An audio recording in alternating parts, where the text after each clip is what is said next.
അല്ലെങ്കിൽ പ്രശ്നമാണ്. അത് ഞാൻ ചെയ്തോളാം സ്വാമി. ഇന്നു മുതൽ ശരത്തിന്റെ കഷ്ടകാലം ആരംഭിക്കുക.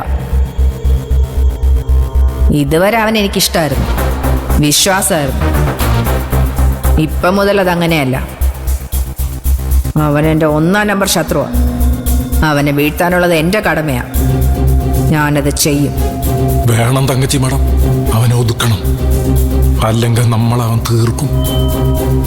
തങ്കച്ചിയോട് കളിച്ചവരാരും പിറ്റേ കൊല്ലത്തെ ഓണം ഉണ്ണ ഉണ്ടായിരിക്കില്ല. ആ ഗതി തന്നെ ശരത്തിനും വരും. എന്നാ വേഗം പോയിക്കും മേഡം. വേറൊന്നുകൊണ്ടല്ല, ഇവിടെ ആ സിദ്ധാർത്ഥനുണ്ട്. നമ്മൾ ഒരുമിച്ച് കണ്ട പ്രശ്നവും. ആർക്ക് പ്രശ്നം? എനിക്കൊരു പ്രശ്നമില്ല. അയ്യോ മേഡത്തിനല്ല പ്രശ്നം, എനിക്കാ. അങ്ങനെ പേടിയുണ്ടെങ്കിൽ താൻ എന്തിനാണോ പല വള്ളത്തിൽ കാലുകുത്തി നടക്കുന്നത്? എന്റെ പൊന്നു മേഡം, എന്നൊന്നും വിശ്വസിക്ക്. വേറെ ഒന്നുകൊണ്ടല്ല ഞാൻ പറയണത്.